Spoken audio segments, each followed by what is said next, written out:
To make your kitchen look better and work smarter, you need a faucet that delivers on design, performance, and features.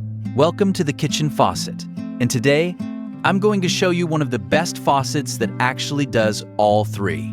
Let's dive in. Design. First, let's talk about how it looks. This faucet comes with a high arc design and a clean spot resist stainless finish. And this matters more than you think, because instead of constantly wiping fingerprints and water spots, it stays looking clean for longer.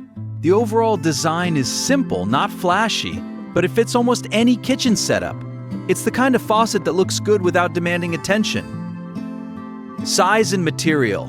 Now let's get into how it feels to use. This faucet is built with a solid metal body, so it's made for long-term daily use. And that high arc spout gives you extra clearance, which means filling large pots or washing big pans becomes much easier. You're not struggling for space anymore. On top of that, the single handle control keeps everything simple. One smooth motion, and you control both water flow and temperature. It's fast, easy, and just makes sense in a busy kitchen. Use and performance.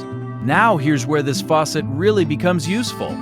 It comes with a side sprayer, and honestly, that changes everything. Instead of struggling to reach corners or rinse properly, you just pull the sprayer and clean exactly where you need. Whether you're washing vegetables, rinsing dishes, or cleaning the sink, it gives you that extra flexibility most faucets don't have. The water flow is also well balanced, strong enough to clean effectively, but controlled enough to avoid splashing everywhere. So overall, it doesn't just work, it works efficiently. And here's the interesting part. The faucet that does all of this without being overpriced. I'm about to tell you the exact name and model. This is the Moen Wetherly 87999SRS kitchen faucet. So if you want something simple, reliable, and built for real daily use, this one is definitely worth considering.